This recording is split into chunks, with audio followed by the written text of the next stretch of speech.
Hi friends, welcome back to Junnu's world. ఈరోజు ఎండు చేపల కూర వండుతున్నా. చేపలు రుచిలోనే కాదు పోషకాల్లోనూ గొప్ప అనాల్సిందే. వారానికి 2 సార్లు డైట్లో తీసుకోవాలంటండి, అన్ని పోషకాలు ఉంటాయట. ఇవి వండేసరికి నా తలపానం తోకకొచ్చింది. ఈ చేపలను అయితే ఇలా కట్ చేసుకోవాలి. అంటే నేను ఈ టిప్ అయితే యూజ్ చేసిన ఎల్కట్టతో కట్ చేశాను. చేసి వాటిని అయితే ఎండలో ఆరిన తర్వాతకి అలా తీసి ఉంచుకోవాలి. ముక్కలు కట్ చేయమంటే మా హస్బెండ్ షేప్ అవుట్ లేకుండా చేసేసిండు, వాటిని షేప్లెస్ చేసిండు. వాటిని ఇలానైతే ముక్కలు చేసి వాటిని అయితే ఇలా వేయించుకోవాలి.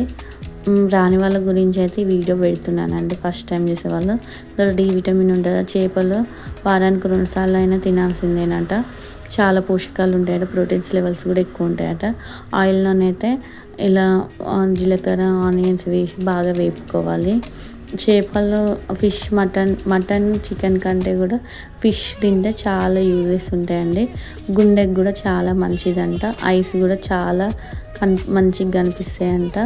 1 స్పూన్ అయితే అల్లం వెల్లిపాయల పేస్ట్ వేసుకొని కలుపుకోవాలి. అందుకేనండి నేను కూడా ఎండు రొయ్యలు అయితే మా బావగారు తీసుకొచ్చారు, అందుకే ఎండు రొయ్యలతో అయితే పులుసు పెడుతున్నాను.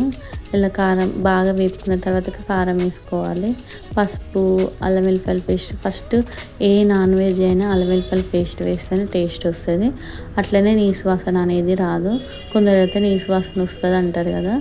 అల్లం వెల్లిపాయల పేస్ట్ 1 స్పూన్ కంపల్సరీ వేసుకోండి. కారం, ఉప్పు, జీలకర్ర మెంతుల పొడి వేసుకున్నాను. బాగా వేగిన తర్వాతకి 1 కప్ చింతపండు అయితే నానబెట్టి ఉంచుకోండి. 1 కప్ చింతపండు రసం తీసుకొని అయితే వేసుకోండి. అలా వేసుకొని తినడం వల్ల చాలా యూజెస్ ఉంటాయండి. పిల్లలకు కూడా తినిపించడం నేర్పించండి.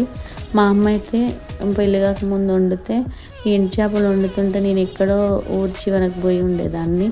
అలా ఇంట్లోనే ఉండకపోయేది. ఆ స్మెల్ అంటే ఘోరంగా వచ్చేది.